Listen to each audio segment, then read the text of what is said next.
లో హైదరాబాద్లో ఈయన ఈఎస్ఐ దగ్గరనే కొన్నా నేను బండి ఈఎస్ఐ దగ్గర ఆడికి పోయి బండ్లు అడిగితే నా వీడియో చూపెట్టిరంట ఎవరి క్యాండిడేట్ అని చూస్తే తెలుసు వాళ్ళకి అన్ని సేలు కుప్ప సేలు నేను కొన్నాక రోడ్ల మీద కుప్ప కనిపించినాయి నా రోడ్ల మీద కనిపించిన జనాలు కూడా అన్న నీ బండి చూసే కొన్నామన్నా అని చెప్పి హ్యాపీ కానీ యమవాడు గుర్తించలేడు కానీ ఏంటంటే ఒక దానికి ప్రాణం పోసిన చాలా హ్యాపీ నేను యాక్చువల్ టైం పాస్ కోసం చేసిన అంటే నా ఆనందం కోసం బండి కొన్నా మా నాన్న కనిపించిండు అంటే నా కష్టార్జితంతో కొన్నా ఈ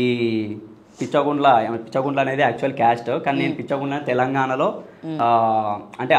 అడ్డమైన అని చెప్పి క్యాస్ట్ పరంగా ఎవరు ఫీల్ అవ్వద్దు మళ్ళీ హట్ అవుతారు యాక్చువల్ ఏంటంటే నేను అడ్డమైన వీడియోలు చెయ్య ఈ బెట్టింగ్ యాప్లు చెయ్య అంటే చాలామంది బెట్టింగ్ యాప్లో కార్లు కొన్నారు లగ్జరీ ఇల్లులు కొన్నారు లగ్జరీ ఫ్లాట్లు కొన్నారు నేను ఏం కొనలే ఉన్న దాంట్లో ఇప్పటికీ కారు కూడా కొనకుండా మంచిగా 2 వీలర్ యమహా కొనుక్కున్నా మంచిగా దాని మీద షూట్ బయట వాతావరణాన్ని బాగా ఆస్వాదిస్తున్నారు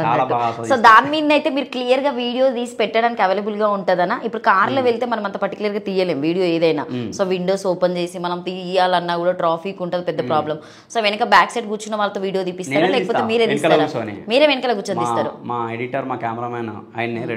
ఆయన బండి నడిపిస్తాడు నేను వెనకాల కూర్చొని నేనే తీస్తా మొబైల్లోనైనా ఇదంతా తీయడం లేకపోతే జస్ట్ కెమెరా యూజ్ చేస్తారా కెమెరా ఏం లేదు ఇదంతా మహత్యం ఐఫోనే యాక్చువల్లీ కావాల్సింది జనాలకి నా సబ్స్క్రైబర్స్ కి కంటెంట్ క్వాలిటీ కాదు క్లారిటీ